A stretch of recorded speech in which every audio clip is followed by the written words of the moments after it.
एक विशाल आंकड़ा धीरे धीरे घूम गया। अनगिनत गोलियां उसके शरीर पर रगड़ गईं और गोलियों की बारिश ने उसे बिल्कुल भी घातक नहीं किया। दयालु हल्क नहीं चाहता था कि लोगों को फिर से चोट पहुंची, इसलिए वह जल्दी से चला गया। लेकिन कर्नल ने हार मानने से इनकार कर दिया और उसका पीछा किया। अंत में हल्क नाराज हो गया। उसने एक ट्रक उठाया और उसे भारी तोड़ दिया। कर्नल मौके पर ही भ्रमित हो गया और फिर तुरंत स्थिति के बारे में पूछने के लिए नेता के पास गया। बैनर के बगल में एक हल्क नेता क्यों है जो कहता है कि वह बैनर का रूपांतरित हल्क है। यह सुपर सैनिकों के सीरम का अध्ययन करने के बाद ही हुआ। कर्नल ने कहा कि वह उसी सीरम को इंजेक्ट करने की कोशिश करने के लिए भी तैयार थे और अंत में वह एक प्रयोगात्मक उत्पाद बन गया। इसके अलावा बैनर अपनी प्रेमिका से मिलने वापस आया और पाया कि उसकी प्रेमिका के पास पहले से ही एक प्रेमी था, इसलिए उसने उसे परेशान नहीं किया। जब वह फिर से भाग गया तो वह अपनी प्रेमिका से मिला। लंबे समय से अलगाव के बाद फिर से मिले दोनों आखिरकार अपनी भावनाओं को नियंत्रित नहीं कर सके और उन्होंने एक दूसरे को कसकर गले लगाया। बाद में उसकी प्रेमिका बैनर को घर ले गई और बैनर को छिपा हुआ डेटा सौंप दिया। बैनर को डर था कि डेटा सेना के हाथों में पड़ेगा, इसलिए उसने इसे एक घूंट में निकल लिया और बाहर भाग गया।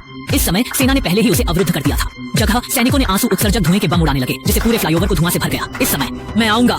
जब बैनर ने यह देखा तो वह गुस्से में एक सेकंड के लिए कांच के ऊपर और नीचे लेट गया। हल्क दिखाई दिया। सैनिकों ने हल्क पर हमला किया। हल्क ने खिलौना कार उठाई और सीधे छोटे कार्ड के एक समूह को मार डाला।